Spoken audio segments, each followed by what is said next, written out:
As praias de águas cristalinas e piscinas naturais formadas entre os recifes fazem de Porto de Galinhas um dos mais belos destinos do Nordeste brasileiro.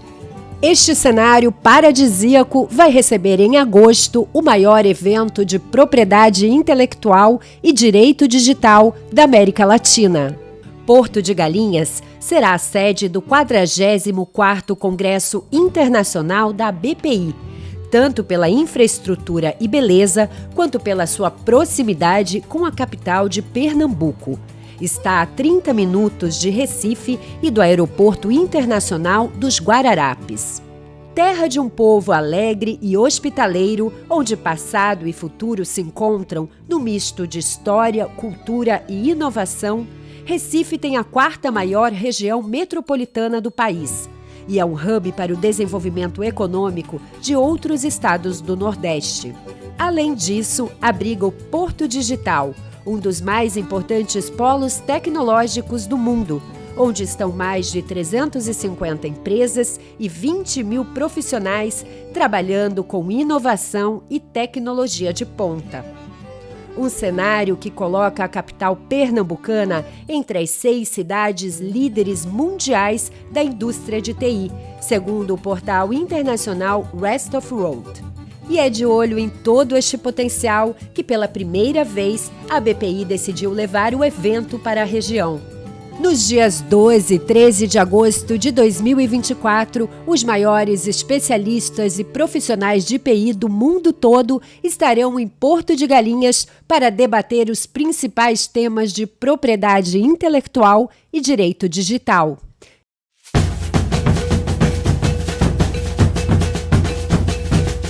E também, é claro, para muito networking. Não perca a chance de fazer parte desse evento. Junte-se a nós no 44º Congresso Internacional da Propriedade Intelectual da BPI. Estamos ansiosos para te receber lá.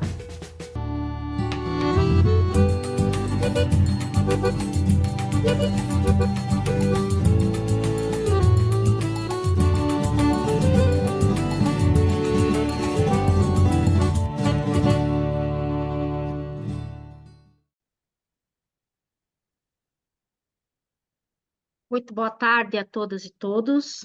É com imensa alegria que temos início ao painel da recém-criada Comissão de Estudos em Direito da Arte e Cultura. Desde já agradecemos ao presidente Gabriel Leonardo, da BPI, e toda essa diretoria, por ter abraçado essa ideia e nos dado espaço para debater esse tema tão importante, tão relevante, com questões tão pontuais na atualidade. Como nós temos um horário rígido aqui e teremos um evento, um painel logo em seguida, eu vou passar algumas orientações. Cada palestrante terá 20 minutos de tempo de fala, que serão controlados tanto por mim como pela nossa colega, a doutora Frederica. E imediatamente será feita a apresentação em seguida de cada um, e ao final faremos algum debate, responder algumas questões que forem questionadas, tendo tempo. Lembrando a todos que o importante é a troca de ideia, a partilha de ideias. Então, quem quiser enviar algum questionamento, coloca no chat, e se tivermos tempo, responderemos, e se não for possível, copiaremos a pergunta, encaminharemos ao palestrante, e deixe o seu contato, que logo que for possível, enviaremos a resposta. Muito bem. Nós tivemos aqui um problema técnico, então nós vamos inverter a ordem das falas.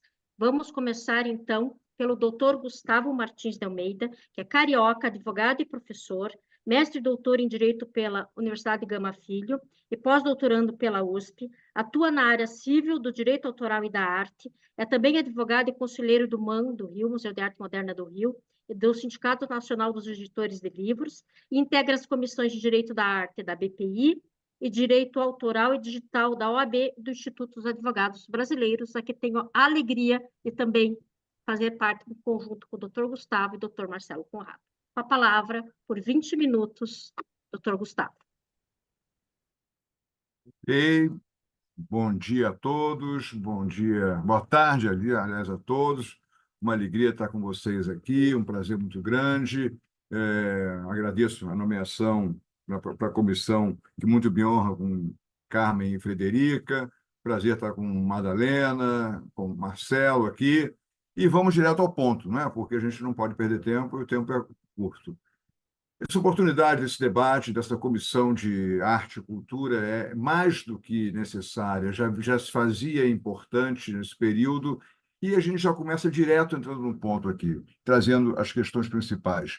Quer dizer, havia a pirâmide de pedra, a pirâmide de vidro no Louvre e a pirâmide holográfica do Alexander McQueen trazendo um desfile com um holograma. Quer dizer, a gente é o retrato do suporte corpóreo para o incorpóreo, do analógico para o digital, do concreto para o imaterial, né? Esse é o mundo que nós vivemos aqui, e que o direito tem essa tensão entre arte, direito e cultura para trabalhar.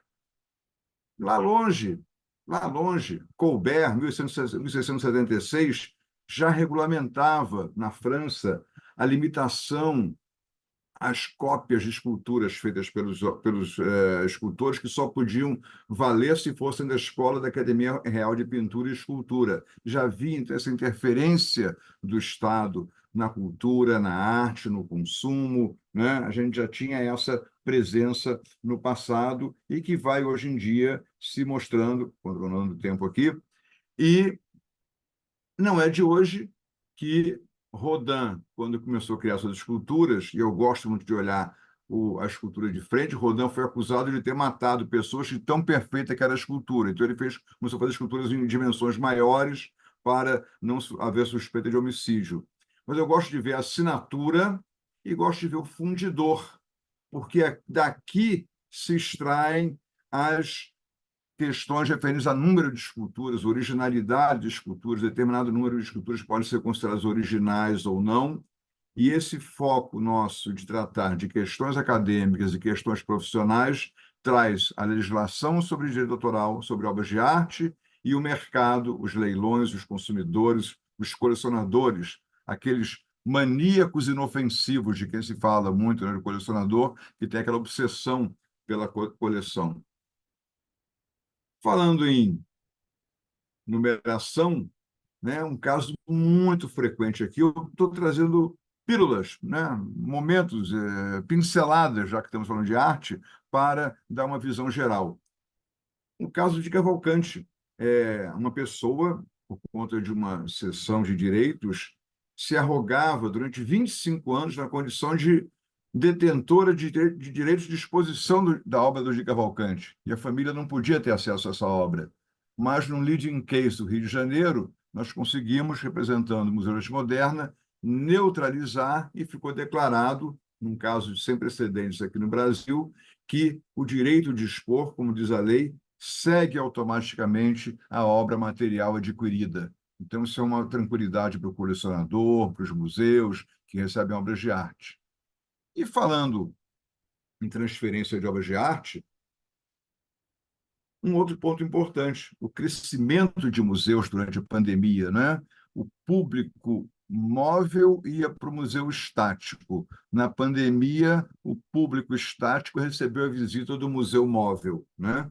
E aqui temos um caso típico, muito curioso, do Chester Dale, que é um americano muito rico, estava na outra ponta, no Crash 29, que doou 300 obras da sua coleção para a National Gallery de Washington, com uma condição: elas nunca poderiam ser emprestadas. Então, temos aí doação com condição. Você só pode ver as obras lá no museu, na National Gallery. E é lá que eu, então, vejo e levo em conta esse gesto do Chester Dale, está ele aqui, sua mulher. Somente lá é que eu vejo essa tentadora, essa instigante, essa desafiadora odalisca de Renoir, que está lá pendurada como doação de Chester Dale, e que, para complementar, vejam no site do museu, toda a sua provenância, desde a pintura por Renoir, passando por todas as esculturas, exposições, empréstimos. É muito importante ter o tracking record da obra. Hoje em dia, em termos de leilão, de valorização, a provenância é muito importante na obra. Então, nós falamos sobre a escultura, número de esculturas, exposição de obras, doação de obras, e eu estou, então, dentro da linha das variações em torno do direito autoral, quer dizer, temos aqui a Annie Leibovitz, fotógrafa, que tirou a foto clássica do John Lennon na manhã do dia em que ele foi assassinado. Essa foto foi tirada depois dessa sessão, ele foi assassinado na porta do edifício Dakota. Annie Leibovitz precisou de um empréstimo para pagar, na verdade, os impostos da herança que ela recebeu de Susan Sontag, com quem tinha uma relação. Não tinha dinheiro, pediu empréstimo e deu como garantia os direitos autorais das suas fotografias. Então, nós temos aqui uma garantia imaterial para o empréstimo de dinheiro, para um mútuo. Então, vejam que nessa questão academia, arte, há um viés business hoje em dia da arte e da cultura. Há eu digo, é um ativo emocional. Vale dinheiro e vale emoção. Carlos Gulbenkian comprava suas obras, e é exemplo daquele desenho de Daumier, ficava horas parado, se deliciando, apreciando uma escultura no seu ateliê, no seu escritório. Era o deleite, é o momento, é o prazer do colecionador, e o colecionismo hoje em dia está cada vez mais em voga. Os jovens atentaram para obras de arte, os brasileiros, tem muitos artistas contemporâneos brasileiros fazendo um sucesso enorme no Brasil e no mundo. Então, nós temos essa possibilidade da obra de arte servir como garantia. Ela pode servir de garantia de um empréstimo, além de você ter na sua casa um quadro pendurado, ele pode garantir um mútuo, uma operação financeira, um financiamento para a sua empresa. A Sotheby's, em Nova York, teve a sua construção garantida pelos recebíveis futuros de comissões que ela viria a receber nos próximos 30 anos. Então, o escrow account, a conta é nutrida pelos recebíveis. Então, mais uma vez, você tem que ter futuro de direito. Quer dizer, o direito da arte, e aí eu faço essa visão geral, não se limita simplesmente ao aspecto artístico, mas há ramificações que desbordam, que atingem a parte financeira, a parte comercial, a parte consumidor, a parte propriamente do direito autoral, do direito de imagem, do licenciamento da obra de arte. Então, eu estou usando pequenos itens para trazer para vocês aspectos variados.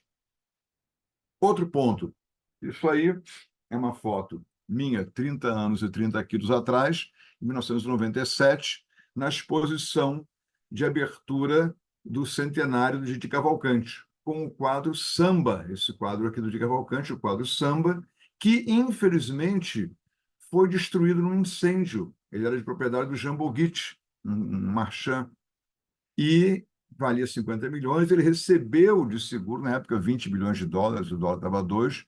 Então, é a importância que traz, hoje em dia, do seguro de obra de arte.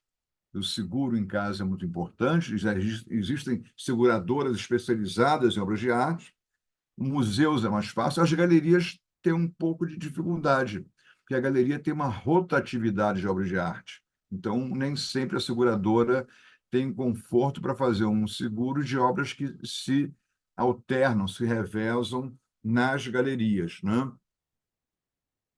Pelo meu cálculo, estou com 10 minutos. É isso mesmo? Ok.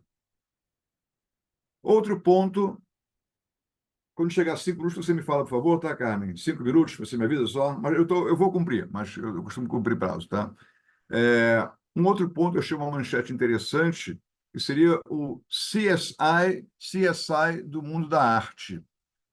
A amante de Pollock, de Jason Pollock, sempre alegou que tinha um quadro X que tinha sido dado a ela. E a família contestava, marchands contestavam, amigos contestavam, né? O Pollock, o Man do Rio vendeu um Pollock por 14 milhões de dólares recentemente, né? Pollock foi dado pelo Rockefeller quando veio ao Brasil para inaugurar, estimular o Man do Rio, o MASP de São Paulo, né?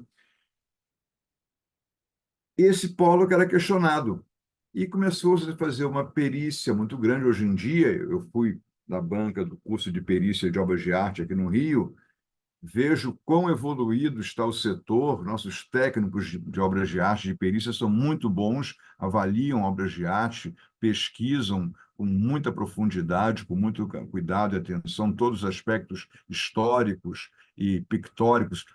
A tinta também, hoje em dia, já teve uma época que os soldadinhos de chumbo sumiram das lojas porque as pessoas derretiam o soldadinho para acrescentar chumbo na tinta e fazer parecer com que essa tinta fosse uma tinta antiga que continha chumbo na análise química. Pois bem, para acabar com o mistério, o grande elemento, o fator decisivo para declarar a originalidade do quadro foi a constatação de um pelo de urso grudado na tinta, que era exatamente o pelo do tapete de urso que o Pollock tinha no seu ateliê. E esse foi o fator decisivo para constatar que aquele pelo grudado naquela tinta era um item decisivo para complementar a originalidade. Então, vários e vários casos hoje em dia de expertise que precedem leilões e que podem decidir a valorização espiral gigantesca, sideral de uma obra, ou condená-la ao ostracismo, de modo a incluí-la ou excluí-la de um catálogo raisonné, de um catálogo de obra de arte. Então, é um outro ponto que eu trago junto com os anteriores para se somar ao universo, à paleta do pessoal do mercado que lida com obra de arte. Mas um ponto importante é que eu homenageei o pessoal do Paraná. Estive no MON, lá no Museu de Curitiba, de Oscar Niemeyer, e lá você pode ver essa obra do Franz Weissmann na varanda, mas para facilitar o acesso de pessoas cegas, essa obra está reproduzida em menor dimensão numa prateleirinha, para que o cego com as mãos possa assistir a obra.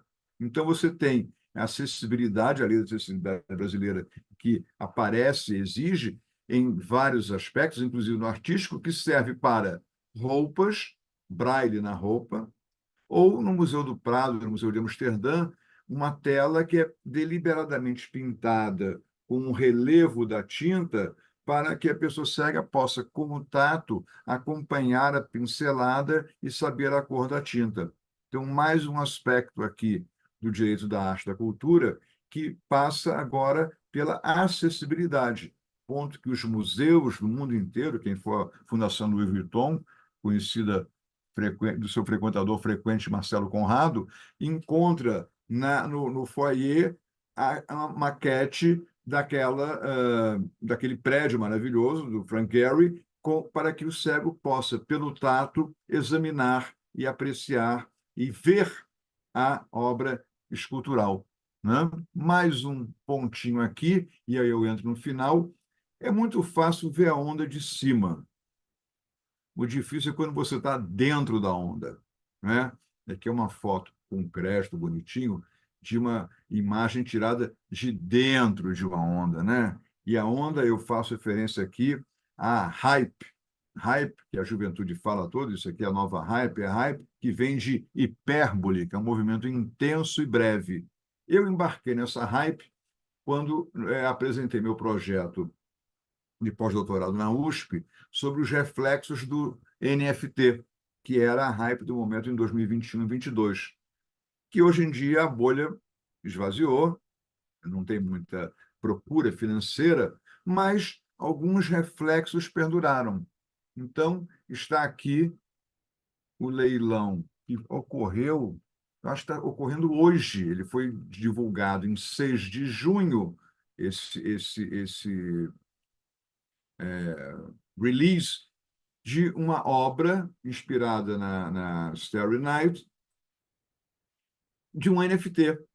E o que eu trago disso? É que essas obras, os NFTs, eles vão incorporando um hábito, trazendo um hábito de um registro visual das obras de artes plásticas. Eu ando pesquisando, você encontra o ISBN para livros, o ISMN para música, o International ISRC para fonogramas, o ISSI para autores, compositores. Eu listei ontem no meu trabalho aqui 10 índices mundiais, mas ligados a livros, a música, mas não há índice de obras audiovisuais, de filmes, nem há um índice de obras de artes plásticas, artes visuais. Então, eu creio que a contribuição que pode ser extraída desse NFT é um hábito que vai surgindo de registro audiovisual de cada obra. Então, já se vê um tracking record, já se vê uma provenância à qual aludi quando falei da odalisca de Renoir, nas obras contemporâneas. Esse azul belíssimo aí, quase da cor dos olhos da Carmen, é um azul que traz essa imagem do quadro e que tem toda uma discriminação. Quantos são os valores de éter, né, da moeda, e o contrato, tem um contrato registrado aqui, esse contrato token contract, você pode individualizar Quatro e ter, minutos. perdão? 4 minutos. 4 minutos. Cumprirei, obrigado, muito obrigado, Frederica. Esse contrato de token, ele então dá a descrição da obra e permite que seja feita a divisão na hipótese de venda, num smart contract, do direito de sequência para o seu autor. Automaticamente, vendida a obra, sai um percentual estipulado para o seu autor. Então, nós temos essa variação e tem toda a história da obra, quando foi, os lances dados, quem deu o lance. Então, essa transparência que ocorre no leilão eletrônico hoje em dia, muito embora seja prática, eu acho que rivaliza um pouco com o glamour de uma obra de arte leiloada ao vivo, mas tem a facilidade de, no mundo visual, no mundo digital, preencher esse critério de direito de informação. E, por último, antes do obrigado que eu entrei aqui agora, mais um aspecto. Recentemente, cuidei de um escultor que estava construindo uma obra para um navio dessa linha de cruzeiros gigantescas. As especificações quanto ao tamanho, oscilação da obra, material para causa de incêndios. Então, também o direito da arte, da cultura, tem esse aspecto. Com essa observação final, eu agradeço a atenção de vocês, tendo cumprido rigorosamente o tempo que me foi fixado. Fico mais uma vez orgulhoso de participar de um painel como esse e desejo que vocês aproveitem muito mais as demais palestras, serão muito mais enriquecedoras do que essa aqui, mas que procuro apenas dar uma visão inicial para vocês. Muito obrigado a todos da comissão e os presentes. Muito obrigada, doutor Gustavo. Ainda tínhamos 2 minutos aqui do seu tempo, mas vou proceder aqui à apresentação da próxima palestrante. E apenas encerrando, agradecer a sua participação. Foi uma bela apresentação, com certeza que enriqueceu o nosso painel. Então, agora eu vou chamar a Madalena Ribeiro Grimaldi. Ela é arquiteta com pós-doutorado em arte e filosofia, doutorado em planejamento urbano e regional, mestrado em arquitetura. É professora titular e atual diretora da Escola de Belas Artes da Universidade Federal do Rio de Janeiro. É membro do programa de pós-graduação em design, PPGD-EBA, e líder do grupo de pesquisa Criar, Percepção Visual e Representação Projetiva. A palavra é sua. Muito obrigada. Muito obrigada pelo convite, é um prazer estar aqui. Queria agradecer as palavras do professor, do Dr. Gustavo, eu acho que foram ótimas, né? A gente sempre aprende alguma coisa quando a gente escuta uma outra fala. Eu queria até dizer que parte das cópias, né, que foi falado no iniciozinho, foram proibidas, né? Parte dessas cópias que eram feitas na França vieram para a Academia Imperial de Belas Artes, aqui no Rio, há 207 anos atrás. A Academia Imperial de Belas Artes virou a Escola de Belas Artes.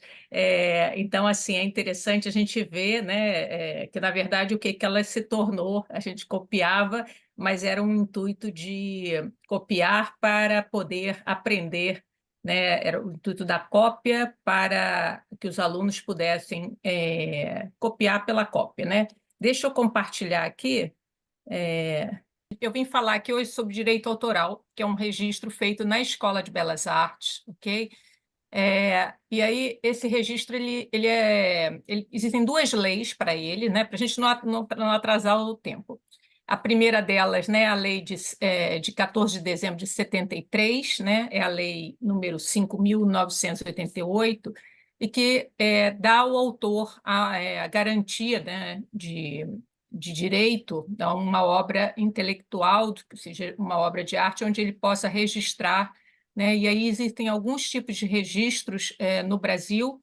A Biblioteca Nacional ela registra textos, a Escola de Música ela registra as partituras, a Escola de Belas Artes registra imagens, que é o que eu vou falar, né? A gente também tem o Instituto Nacional de Cinema, que registra filmes, e também o Conselho Federal de Engenharia, Arquitetura e Agronomia, que tem o registro de projetos, né? Nas suas especificidades.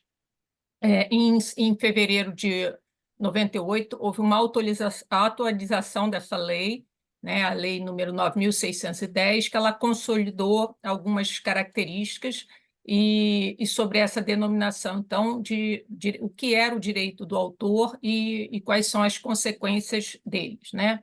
Bom, o que é, na verdade, e o que a EBA faz, né? A Escola de Belas Artes da Universidade do Rio de Janeiro faz? Ela dá um certificado de registro autoral de obras de artes visuais, né? São imagens. E isso garante a titularidade, né? É uma forma de você declarar uma autoria de uma obra visual, e isso vai te dar uma segurança jurídica, principalmente se a obra, porque esse é um direito eterno, né? Quando você declara a autoria de uma obra, esse é um direito seu, do autor, e inclusive, ele pode ser passado para a família, tá? E a gente faz esse registro já, para vocês terem uma ideia, a gente faz esse registro desde 1917. Eu trouxe o primeiro deles, né? Que eu acho que é interessante, até como registro. Foi dia 10 de março, é um registro de uma capa de um livro, né? Foi o registro número 1 da Escola de Belas Artes, então é mais por curiosidade, em 1917. Hoje a gente tem mais de 70 mil registros feitos pela escola. Eu trouxe um segundo também, um pouquinho depois. Ai, passou, peraí. Que foi... Está pulando direto. Esse daqui, que é de... Não sei. Que é de 1918, e aí eu trouxe também a capa de um livro, e para mostrar aqui como era o registro, né? Ele tinha uma parte assinatura manual, uma identificação, e isso garantia, isso era entregue para o autor, e isso garantia a ele o direito de posse, o direito autoral daquela obra, então ela não poderia mais ser copiada. E aí, por curiosidade também, o Cristo Redentor, a estátua do Cristo Redentor, o formato dela, ela foi registrada em 1925 pelo seu autor. Para vocês terem uma ideia do nível do tipo de registro. Vejam, o Cristo Redentor é uma estátua, mas a gente registra a imagem da estátua, tá? Com as suas características que ela é feita, o tamanho, dimensão, tudo. A gente também... Aqui. Então, o registro ele possibilita, né? O que a escola faz? Ele faz um registro que possibilita a proteção, né, da obra como pertencente ao domínio das artes, tá? Elas ficam registras nesse domínio até se tornarem domínio público, né? No caso de domínio público, são 70 anos até a morte do autor ou do último autor, se for uma obra coletiva. E na EBA a gente tem registro, como eu falei, a gente tem mais de 70 mil registros. A gente registra desde joias, personagens em quadrinhos, logomarcas, fotografias, pinturas, aquarelas, gravuras, esculturas, desenho, litografia, sites, entre outros, né? Assim, todo que é imagem. E aí eu trouxe algumas para vocês terem uma ideia. Por exemplo, a gente tem como cliente H. Stern, Amsterdã Sauer, Antônio Bernardi. Como é que isso é feito? O contratado, normalmente, eles têm um funcionário que faz o desenho da imagem, então a gente registra o desenho da imagem, tá? E aí depois eu vou falar sobre essa coisa da cessão de direito, porque ele é um funcionário da H. Stern, e ele cede o direito de patrimônio para a H. Stern, por exemplo. E, no caso aqui, a gente posso contar uma história muito interessante. A Esther teve uma vez uma joia que apareceu numa novela das 8, na época que novela tinha ainda muito sucesso, né? E, e essa joia foi copiada por a gente tem aqui no Rio uma feira Hype em Ipanema, que é uma feira bem conhecida, e essa joia foi copiada com outros materiais não tão nobres, mas foi copiado. E ele, então, requisitou o nosso registro, a gente foi em juízo e as joias foram recolhidas, isso garantindo que ele não poderia copiar a mesma joia. Tá? A gente tem personagens, né, desde Xuxinha, o Louro José, Tiririca, são personagens, né, às vezes pode ser de uma pessoa física, ou, né, uma estilização, como é o caso da Xuxinha, mas pode também ser um boneco que caracteriza, por exemplo, o Louro José.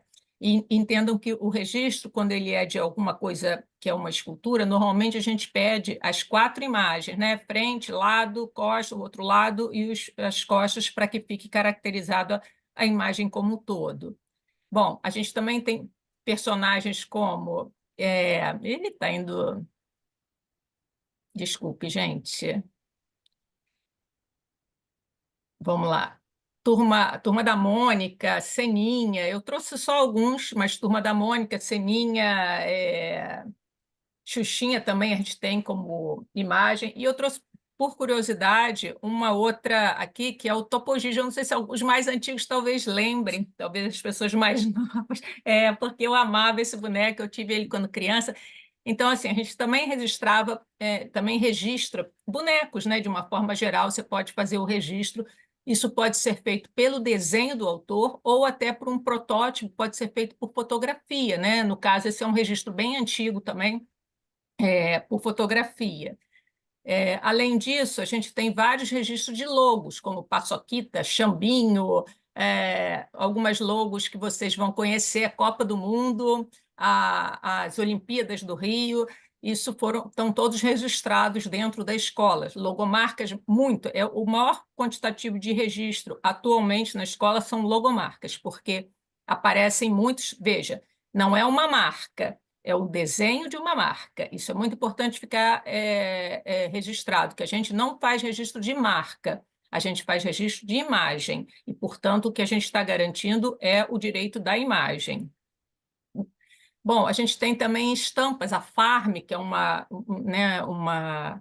conglomerado aí muito grande, digamos que né, com várias lojas espalhadas no Brasil. A Farm registra suas estampas, ela vai lá, como está o desenho aqui do lado, da direita, ela pega a estampa, o autor que fez o desenho da estampa assina, e a gente faz o registro para a Farm, garantindo que outras fábricas não copiem aquela mesma estampa.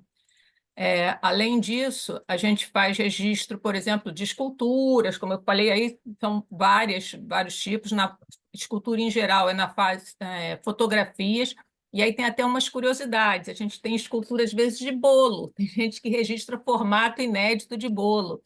A gente faz registro? Faz. Se a pessoa quer fazer o registro, ela pode fazer, desde que ela esteja dizendo que a gente também parte do princípio que o autor que está fazendo...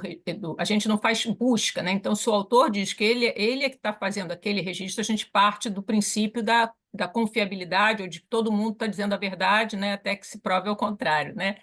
Bom, então a gente também registra formas diferentes de bolo.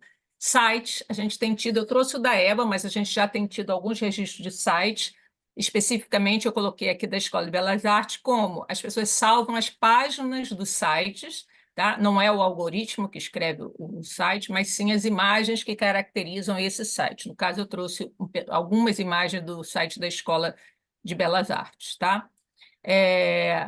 E como é feito atualmente esse registro, que é importante aqui, assim, à direita, a gente tem o registro atual. É um registro totalmente eletrônico, atualmente a gente recebe todo o procedimento, todos os desenhos, características, o pedido por e-mail, e a gente devolve esse certificado por e-mail. Se o autor quiser, também podemos fazer impresso, e aí tem que mandar pelo correio.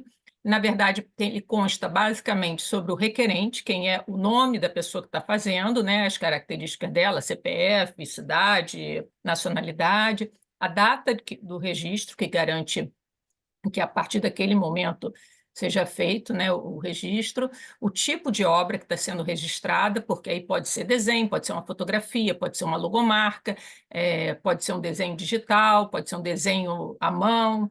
Tá? As características dadas pelo titular, a gente faz questão que ele descreva como é a marca que ele está colocando. Por exemplo, essa daí tem uma descrição que são 10 personagens, tá? Aí ele deu uma descrição, a gente pede que não seja muito extensa, normalmente 2, 3 linhas. Ele é assinado eletronicamente e também tem autenticidade garantida por QR Code, tá? E esse é o certificado que a gente devolve para o cliente e que ele pode, então, vir atrás, né, se houver algum problema. Bom, como é feita essa solicitação de registro dentro da escola? A gente tem uma solicitação que pode ser feita pelo próprio autor da obra, tá? É um registro R$ 150, é um registro barato de ser feito, muito diferente de uma patente, porque também é outra finalidade, né? Ou pode ser feito por um representante legal, né? No caso, por exemplo, como eu falei da Farm, é a Farm quem faz o registro e não o próprio autor do desenho. E aí também friso isso, que ele não tem uma validade como marca, é registro de autoral, é registro de autoria daquela peça, né? Daquela imagem que foi feita. Além disso, existe, né, aquela diferença. O que a gente está garantindo com o direito autoral? Tanto o direito moral quanto o direito patrimonial. O direito moral é aquela coisa de ser perpétuo, ele pode ser transferido para os autores, e a partir do momento que ele é feito, né, ele é assinado e devolvido, você pode garantir a autenticidade, né, daquela obra. E o direito patrimonial, ele se refere mais à questão, né, da utilização financeira, econômica da obra, né, que é a exploração comercial. A gente também faz o direito patrimonial de uma obra a partir do momento que a gente permite, por exemplo, que é o procedimento para solicitação de registro de cessão de direito patrimonial, né? Nesse caso, o autor ele faz uma cessão de direito patrimonial para uma pessoa jurídica, como é o caso, como eu falei. Muitas vezes, por exemplo, a Gaster, os desenhistas, os designers que são contratados pela Gaster, eles são o autor do desenho, autor da peça, da criação, né? E isso tem um peso, mas o direito patrimonial de exploração é da Gaster, porque ele está prestando um serviço para a Gaster. Então, o registro autoral é feito pela solicitação de cessão de direito patrimonial. É um registro também muito simples, pode ser feito diretamente pela empresa ou até mesmo pelo cedente, ele pode fazer isso, tá?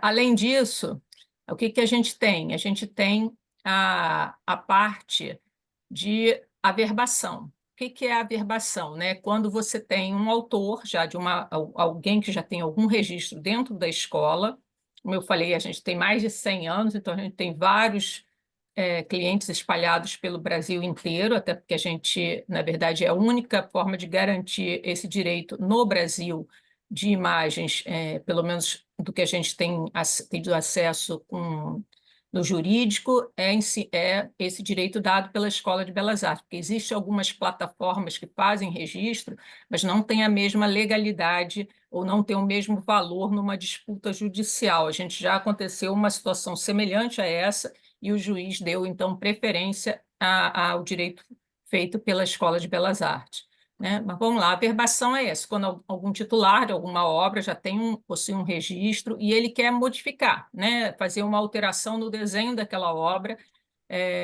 ou modificar a seção daquela obra, ele pode fazer uma averbação em cima do registro. Esses são basicamente, né, os 3 tipos de direito autoral que nós fazemos dentro da escola, tá?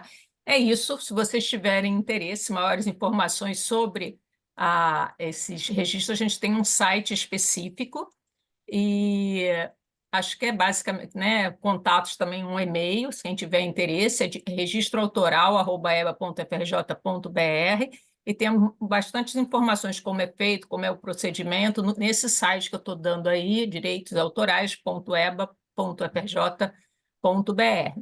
É isso, obrigada. E lamento muito o compartilhamento não ter dado certo, tá? Peço desculpa que eu vou parar o compartilhamento. Obrigada, Madalena. A gente conseguiu acompanhar perfeitamente, né? Mesmo que não conseguiu ativar o recurso, mas a gente conseguiu acompanhar. E gostaria de agradecer a sua participação, foi muito elucidativo, foi muito prático, didático. Acho que todos que estavam assistindo concordam com a gente, né? E nós estamos nos sentindo hoje lisonjeados em ter todos vocês esse painel. É o primeiro evento da Comissão de Arte e Cultura, né? O primeiro evento que a gente organizou. Vocês são os primeiros palestrantes que nós convidamos, então realmente está sendo uma honra para nós e também queremos agradecer a nossa audiência.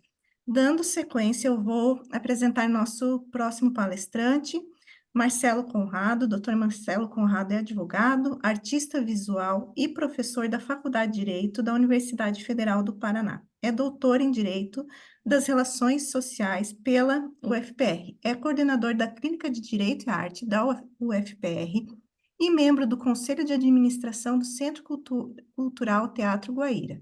Foi presidente da Sociedade dos Amigos do Museu da Arte Contemporânea do Paraná e membro consultor da Comissão de Arte e Cultura do Conselho Federal da OAB. Em 2019, realizou exposição individual O que é Original no Museu Oscar Niemeyer, autor do livro Arte, Originalidade e Direitos Autorais, que em 2023 foi premiado pela Associação Brasileira das Editoras Universitárias. Possui obras no acervo do Museu da República, Museu de Arte de Brasília, Museu de Arte Contemporânea do Paraná, Fundação Cultural de Curitiba e Museu Oscar Niemeyer. Seja bem-vindo e a sua palavra. Precisa o áudio. Microfone. Uma boa tarde a todas e todos, e muito obrigado pelo convite. É uma grande alegria participar do evento da BPI, e esse é o momento de registrar uma conquista, que é a criação da Comissão de Direito da Arte.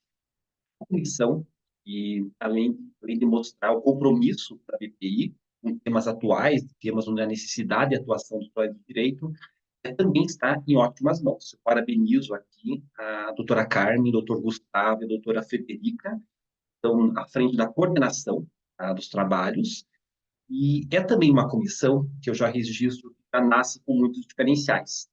E um deles, eu vejo muitos eventos de direito e arte, mas são eventos que tratam questões do direito para o direito, com profissionais do direito. Eu registro aqui a presença da doutora Madalena, a professora Madalena, que muda essa perspectiva e mostra a necessidade que nós temos de ter profissionais da área do design dialogando com os profissionais do direito. Então, parabenizo aqui, inclusive parabenizo as falas que me antecederam, parabenizo também a BP por essa grande conquista. Bom, e a professora Madalena fez o meu tutorial para fazer a projeção dos slides, e aí, quando vi algumas dificuldades, pensei que eu não vou me arriscar. E eu pedi um apoio aqui para a Secretaria da EPI para fazer a projeção das minhas imagens. Eu queria primeiro agradecer também ao apoio da Secretaria aqui impecável. Quero passar alguns próximo. Isso. Quando eu recebi a proposta do evento, que é o caminho entre a academia e o profissional do direito, eu quero também parabenizar mais uma vez a BPI, porque tem um trabalho muito forte nessa transição entre quem sai da academia e quem entra no mercado de trabalho. E aí o outro tema que foi trazido aqui são cases de gestão de acervo e questões contemporâneas. Então, eu trouxe, na minha apresentação, vou dividir em duas partes. A primeira delas são casos de gestão de acervos que são atuais e dizem respeito à atuação do profissional do direito, não só do direito, mas também de pessoas que estão ligadas à frente de museus. E, por fim, sobre questões contemporâneas, eu vou terminar minha fala com alguns pontos sobre a inteligência artificial. Então, começando a minha apresentação sobre cases de gestão de acervos, para passar para o próximo slide. Mais um. Eu trago uma notícia que foi divulgada na semana passada, em vários veículos de comunicação, inclusive no Brasil, que a Renault, é um caso que acontece na França, a Renault está se desfazendo de parte de uma coleção avaliada em 37 milhões de reais, e esse acervo ele foi constituído pelo Claude Renard na década de 60. Está trazendo muita controvérsia no mundo da arte, porque os artistas que participaram da consolidação desse acervo participaram com algumas condições. Dentre delas, fazendo com que esse acervo estivesse à disposição dos colaboradores e também do público. Muitos, inclusive nos contratos que foram feitos na aquisição dessas obras, estavam algumas cláusulas, por exemplo, de que essas obras não poderiam ser utilizadas como publicidade e também não poderiam ser revendidas. E essas obras que estão sendo colocadas à venda, elas são uma parte só da coleção, são 33 obras.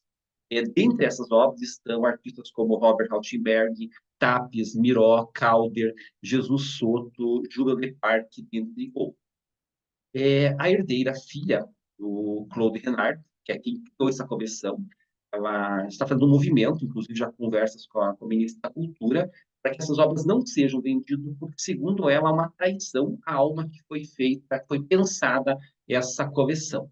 E esse é um tema extremamente atual sobre a gestão de coleções, seja em acervos públicos, seja em acervos privados.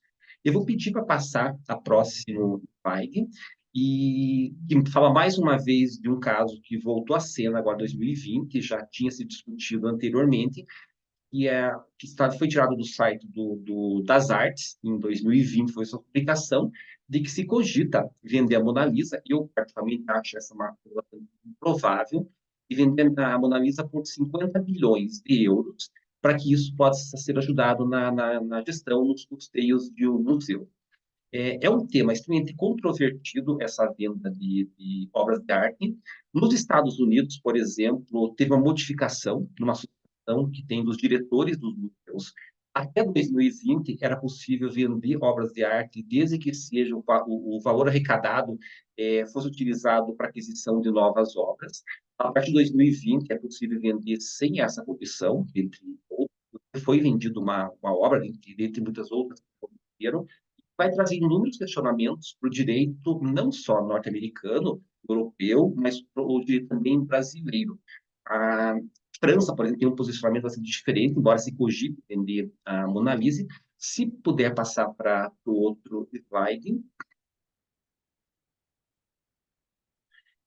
Quando eu falei de um caso que foi vendido, é um Pollock, o próprio Gustavo comentou de uma situação do Rio de Janeiro, que a gente vai também comentar aqui. Foi vendido um Pollock no museu americano, que é o Iber Museum, por 12 milhões de dólares. Houve uma repercussão muito negativa sobre essa venda. O argumento do museu é que o dinheiro dessa venda iria abrir a sua coleção à diversidade, iria ser aplicado para determinadas outras aquisições e outras possibilidades. No Rio de Janeiro, nós tivemos um caso parecido, que até o Gustavo comentou, se puder passar para o próximo slide, que é um Jackson Pollock, o Gustavo comentou, foi doado pela família do Rockefeller, e essa obra foi vendida em 2029, vendida em Nova York, no leilão, e aí entram algumas questões. E eu até trouxe esses casos, e até esse do Rio de Janeiro, porque já houve algumas consultas essa situação de museus brasileiros se cogitando a possibilidade de vender obras do seu acervo para custeio dos próprios museus. O tema é polêmico, se é possível vender ou não, polêmico não só no Brasil como fora, inclusive que possa afastar doadores e fiquem com receio de doar obras e depois as obras serem vendidas. E esses casos são interessantes na questão profissional do direito, porque é necessário pensar como é que essas doações são pensadas, e isso é por meio do instrumento jurídico. Então, quem faz uma doação, o museu que recebe, a necessidade de pensar hoje como é que são esses termos dessa doação, o que pode ser feito, o que não pode ser feito, e que garantias serão utilizadas para que não haja venda, caso essa seja a necessidade de quem esteja doando. Próximo slide, por favor. Essa discussão vai abarcar algumas situações, e eu trago agora, nesse momento, para uma realidade do Brasil. Nós temos hoje no Brasil de onde vêm as doações dos museus, e a grande parte dessas doações, elas vêm dos próprios artistas, ou de artistas ou de herdeiros. E aí começo a abrir algumas lacunas de pensamento. Primeiro, o museu ele precisa ter uma linha curatorial. Ele tem que saber a que proposta ele tem, a que propósito ele tem com o público de arte, se é um museu de design, se é um museu de arte contemporânea, se é um museu do modernismo, enfim, se é um museu de cultura, e assim por diante. E quando nós temos essas obras que são recebidas, também algumas reflexões que são feitas, por exemplo, se um museu tem diversas obras de um determinado artista, e há interesse do museu em ter todas essas obras do mesmo artista, em determinada fase, em determinado período, ou se interessa para o museu ter apenas uma ou duas obras representativas. Como é que isso poderia ser resolvido? Se poderia ser feito, por exemplo, um intercâmbio com outros museus de obras que sejam representativas, um museu tem uma lacuna sobre aquilo, atualizar a situação, e o outro museu tenha mais algumas obras do artista que representam a fase. Esse museu poderia, então, se desfazer dessas obras e como seria feita como é que poderia fazer. Então, são questões contemporâneas para que o museu pense na sua linha curatorial, no seu ciclo curatorial, e tenha as obras que realmente interessam a esse propósito. Eu penso muito quando o museu recebe obras de doação, ou, por exemplo, eu já vi casos recentes, receberam 300 obras de um artista, 700 obras ou 80 obras, e assim por diante, se isso realmente é do interesse de determinado museu, sendo que não é um museu de um determinado artista. O acondicionamento dessas obras, a reserva técnica, museóloga, assim por diante, é um custo. Portanto, o museu deve se pensar muito bem em que obras eles devem trazer para o seu acervo, qual a importância que essas obras têm em determinado a linha curatorial dos profissionais que fazem parte sobre isso. Então, é um tema que hoje deve ser pensado, um tema eminentemente jurídico, saber como é que se constitui esse acervo e como é que poderia circular entre o museu, e se, eventualmente, essas obras poderiam não ser vendidas, principalmente a segurança de quem faz doações para o museu. Como é que a linha do tempo e dos herdeiros e herdeiros dos herdeiros, como é que isso seria tratado. Se puder passar para próximo slide, eu entro agora numa outra questão, que é a questão do mercado. Eu tratei de museu, de tema polêmico, e eu vejo hoje ao falar de ACEM, agora eu trato de questões sobre coleções de arte, como é que as coleções de arte elas estão no mercado. Se algum tempo atrás nós vimos muitos herdeiros, os próprios artistas, tratando de questões sobre determinadas obras, eu vejo uma certa movimentação hoje de que algumas galerias estão adquirindo obras de determinados artistas por meio dos seus herdeiros. Somente essas obras elas são de artistas já mortos. Nós observarmos, por exemplo, um panorama de algumas feiras de arte, de arte e assim por diante, nós temos muito uma presença muito forte no mercado para o modernismo, para artistas já falecidos, que houve uma mudança desse cenário e esses espólios interessam muito. Até galerias que elas se interessam muito por alguns nomes que nas últimas décadas estavam um pouco, entre aspas, compram todo esse acervo dos herdeiros e começam a trabalhar com isso no mercado, em feiras, inserção em museus, em exposições e assim por diante. Então, há uma movimentação do mercado que nós estamos vendo que também tem questões jurídicas. Como é que são essas tratativas entre esses herdeiros com essas galerias que vão adquirir? Eu trago um caso aqui, eu poderia trazer inúmeros casos que nós estamos vendo, em alguns museus, que eu tenho visto algumas exposições, muito comum ter exposições patrocinadas por determinadas galerias de alguns nomes. E justamente porque o mercado, as galerias têm muito interesse em consolidar esses nomes, principalmente o interesse que tem na venda dessas obras. Então, o caso de uma galeria dos Estados Unidos, que fez uma negociação com o Emanuel Araújo, eu recentemente, faz pouco tempo. Inclusive, essa negociação foi feita ainda com o artista, começou o artista em vida. Então, é um caso que mostra esse momento em que as galerias têm muito interesse em trabalhar com esses óleos, tanto no caso da venda de obras para museus, essa eventual oportunidade, como as galerias que estão adquirindo obras, vai trazer repercussões jurídicas. A quem pertence os direitos autorais, como é que são feitos esses contratos, e as galerias que compram esses acervos.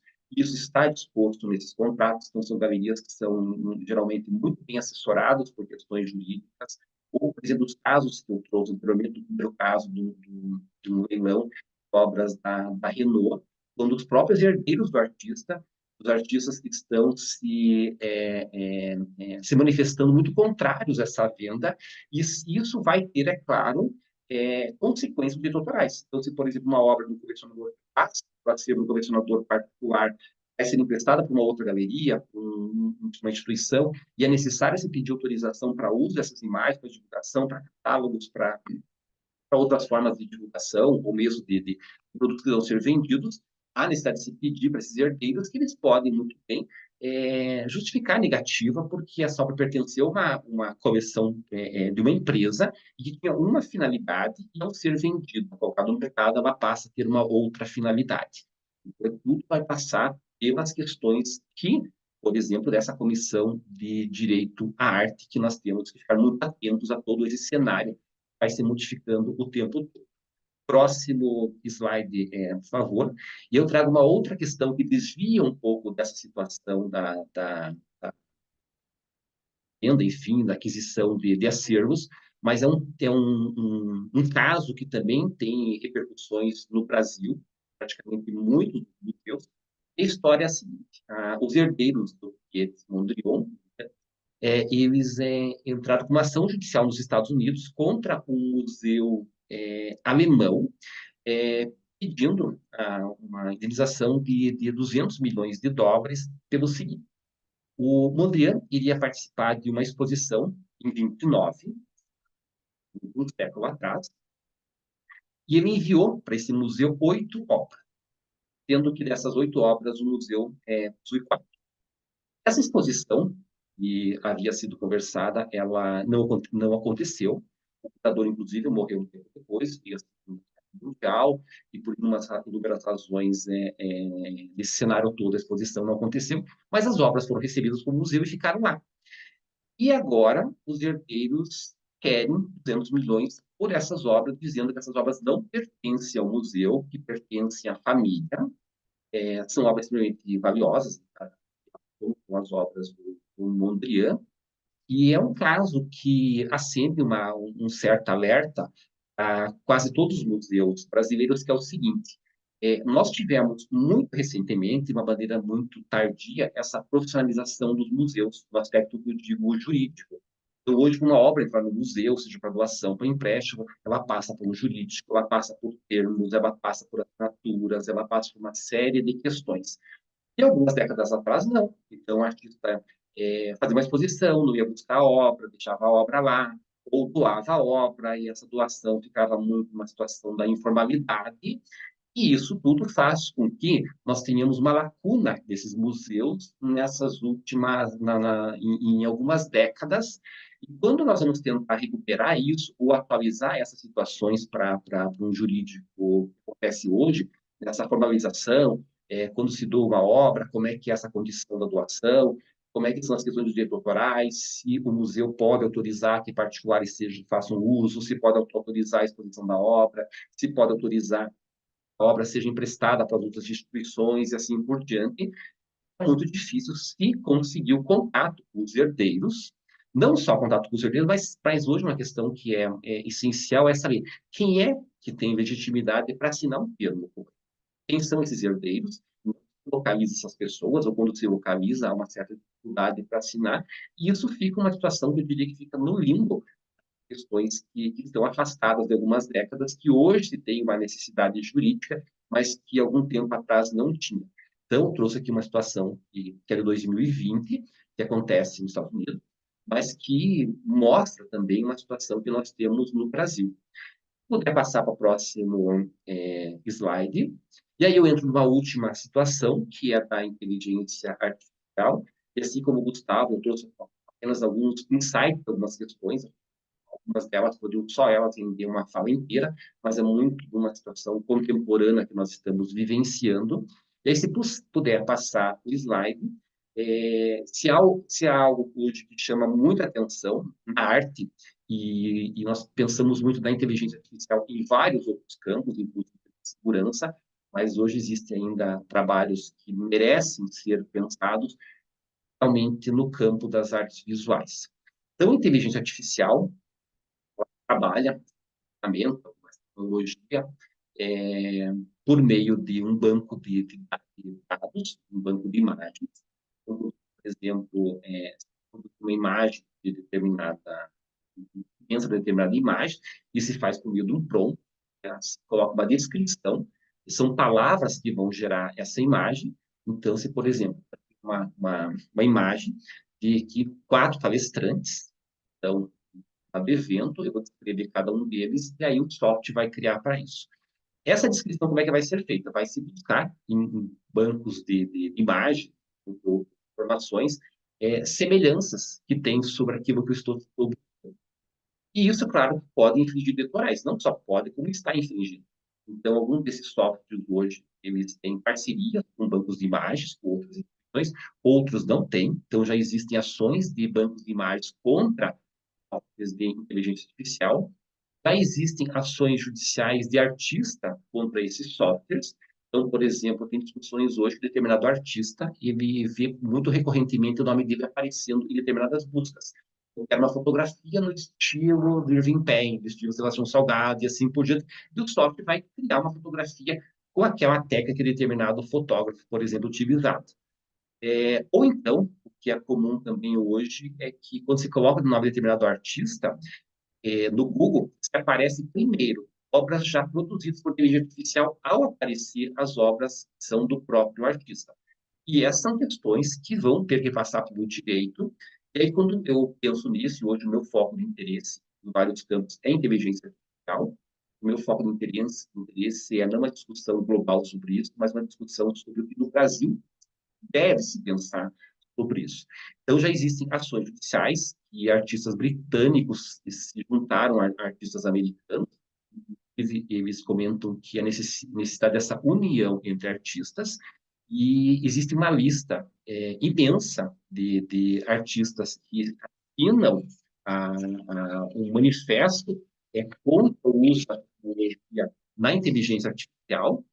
Estaria aqui, aliás, são 16 mil assinaturas, isso não é pouca coisa, 16 mil artistas que assinam, e desses artistas nós temos Damien Hirst, Tracy Emin, David Hockman, Anish Kapoor, são artistas que têm notoriedade, porque as obras deles estão sendo utilizadas pela inteligência artificial. E dentre inúmeros outros casos que nós temos já judicializados sobre isso. E artistas que já trabalham hoje com inteligência artificial, se uma exposição que aconteceu, vocês têm supervisão que aconteceu no MoMA em Nova York. E aí, se puder passar no slide, hoje o meu campo de interesse é da inteligência artificial, e para poder tratar da inteligência artificial, eu acho que é extremamente necessário, nós falamos de vários campos, então temos que alocar um outro campo do conhecimento, que não seja o nosso, o jurídico, nós temos que nos aproximar desse campo. Então, eu vou fazer um curso de 6 meses sobre como utilizar os softwares de inteligência artificial.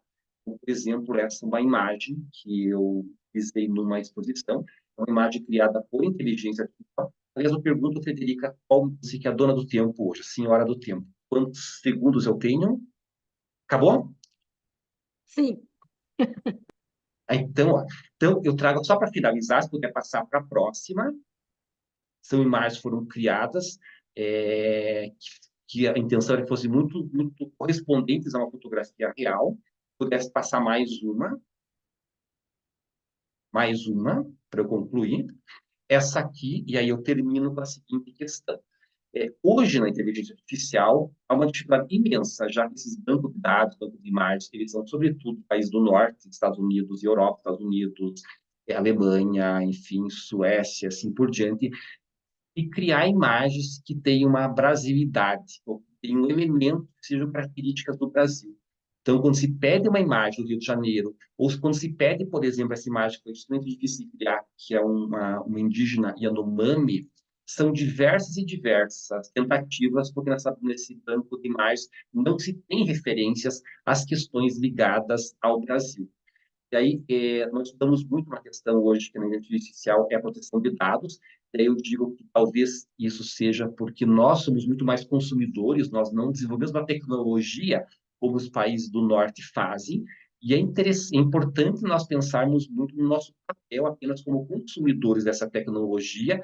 E, mais uma vez, não vai existir uma sobreposição dos interesses dos países do norte, da cultura dos países do norte, das imagens produzidas pelos países do norte, e que nós, mais uma vez, vamos ficar alguns degraus abaixo. Então, acho que isso é muito importante numa comissão de direito da arte. Nós sabemos muito bem qual vai ser a nossa rota e o que interessa para o Brasil trabalhar com inteligência artificial. Então, aqui eu me despeço, pedindo desculpas, e diferente dos outros dois palestrantes, eu não consigo, mas agradeço também mais uma vez o convite. Muito obrigada, Marcelo. Imagine, foram minutos apenas. Foi suficiente, já estava concluindo a sua fala. O futuro congresso de agosto da BPI, justamente o tema central, no mote dele, é a inteligência artificial, que ela está vinculada em todos as matérias da propriedade intelectual. Nós não temos como escapar disso, né? Eu fui visitar a exposição do Marcelo Conrado, a abertura, estou aguardando o lançamento do livro, que ele vai lançar um livro, né? Eu sei do perfeccionismo da obra dele, e foi, assim, muito importante. Agora nós não temos nem tempo, estamos concluindo, nós temos alguns minutinhos Culpa apenas minha. para concluir. Não, não, não. Na verdade, 1h15, com essa profundidade de painelistas e de temas que foram trazidos, era pelo menos 2 horas de evento, né? Quando convidamos pessoas fantásticas para palestrarem, e tem que dar apenas 20 minutos com temas que foram trazidos, nós, entre nós mesmos, já teríamos perguntas para debater. Foram encaminhadas algumas perguntas, a gente não vai conseguir responder. Então, quem quiser colocar aqui no chat o seu contato, nós já printamos as perguntas e a gente encaminha por e-mail, por WhatsApp, conforme o contato que for enviado, as respostas às perguntas, porque nós temos realmente um tempo que tem um outro painel em seguida que vai usar essa sala e a gente tem que desocupar. Então, eu gostaria, primeiramente, de passar na ordem dos palestrantes para as últimas considerações e pedir, literalmente, são 5h10, 1 minuto para cada um fazer as últimas considerações, pela ordem, Gustavo. É só dizer da alegria e de quem está acompanhando a gente aqui, para mostrar que o direito da arte e cultura tem muito mais para ser descoberto do que nós apresentamos aqui. Nós temos a ponta do iceberg, e ainda com inteligência artificial, a parte clássica vai sendo superada e complementada pela parte, digamos, contemporânea. Eles acabam se interligando o passado, o presente e o futuro. Então, eu acho que é uma semente. A comissão iniciou muito bem seus trabalhos, fico muito orgulhoso de estar aqui, e acho que, mais ainda, quem está assistindo e refletindo tem a função de fermentar, discutir mais a nossa apresentação. Muito obrigado pela apresentação, foi um prazer estar aqui com vocês. Madalena? Eu também só queria agradecer, dizer que foi ótimo estar aqui, dizer assim que estou muito feliz com essa ideia de juntar arte, cultura, com a questão do direito, porque eu sempre falo isso para os meus alunos, né, que a arte é o que nos humaniza, né, o que transforma as pessoas. E é uma pena que às vezes ela seja tão assim deixada de lado em certas questões políticas que envolvem o país. Então, assim, fico muito feliz com essa abertura, queria agradecer o convite e me colocar à disposição. Eu não sou da área jurídica, porque eu sou da área das artes, mas me colocar à disposição se alguém tiver... sou diretora da Escola de Belas Artes e por isso que eu respondo pelos direitos autorais, sou eu que assino, mas é um setor específico, quem tiver qualquer dúvida, pode escrever que a gente tira dúvidas. Muito obrigada, foi ótimo estar aqui com vocês. Marcelo? Bom, primeiro eu quero desejar vida longa a essa comissão que acabou de nascer, no momento que eu trabalho nessa área. Quero aqui parabenizar o trabalho da Madalena na Central do Rio de Janeiro, do Gustavo no do Rio, na advocacia, a Frederica e a Carmen na moda. Importante para nós, sejamos da área do direito ou da arte, e da arte, não é um olhar sobre o novo aquilo que ainda não existiu, mas é nós olharmos para aquilo que todo mundo olha, mas olharmos por uma outra perspectiva. É isso que faz o nosso pesquisa, isso que faz um bom profissional, seja da arte, seja do direito. Frederica? Quero agradecer mais uma vez a todos, né, pela participação, pelos conhecimentos compartilhados. Agradecer também à BPI por nós termos a oportunidade de fazer esse painel, discutir esse tema, direito da arte, da cultura, que é novo dentro da BPI, né? E o nosso país é um país muito rico, né? Então, eu acho que não poderia ficar de fora. E agradecer também a todos que estão participando como ouvintes do painel. Muito obrigada. Gostaria de agradecer a todos que estão aqui assistindo. Passamos de 33 pessoas em alguns momentos, foi um painel com bastante audiência. E dizer que os trabalhos da comissão serão todos informados por e-mail, temos eventos programados, novidades surgirão no segundo semestre, e que desejo também longa vida essa comissão, e agradeço a todos, e aproveitem e já participem do próximo painel. Obrigada e até a próxima.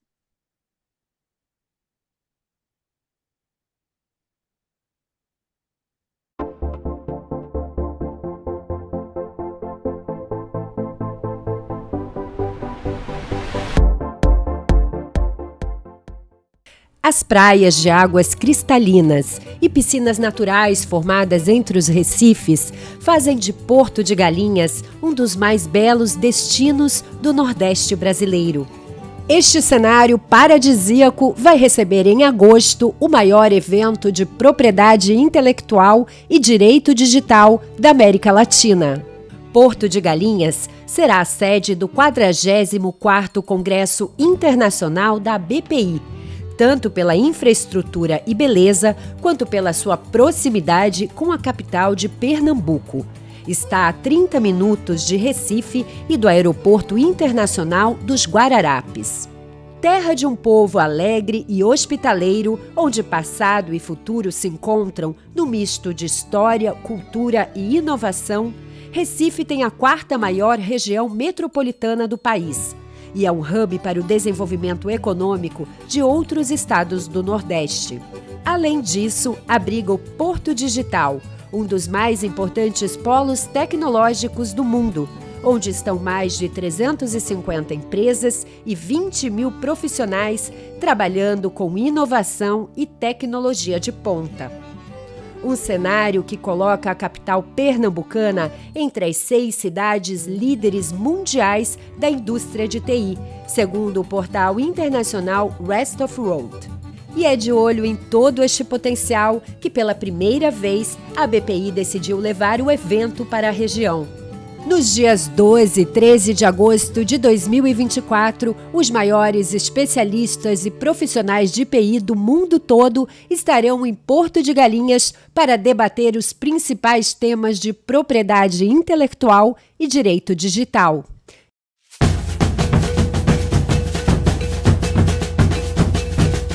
E também, é claro, para muito networking. Não perca a chance de fazer parte desse evento. Junte-se a nós no 44º Congresso Internacional da Propriedade Intelectual da BPI. Estamos ansiosos para te receber lá.